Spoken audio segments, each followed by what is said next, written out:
Hvað eru makrolinsur? Hvað notum við þær? Makrolinsur eru linsur sem að leyfa okkur að fókusa mjög nálægt.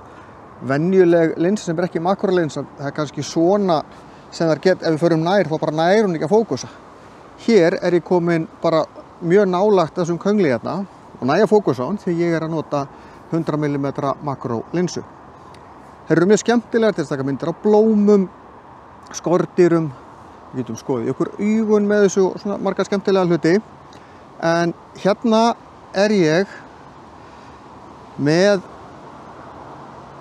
myndavélina á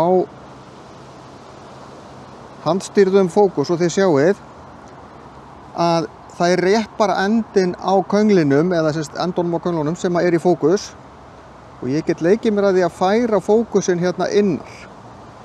Ég get líka minnka ljósopið, þá verður meira í fókus.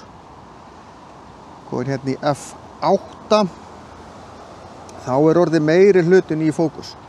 Og þið sjáu, þetta gefur okkur svolítið skemmtilega möguleika í alls konar ljósmyndun og þess vegna kvikmyndagerð.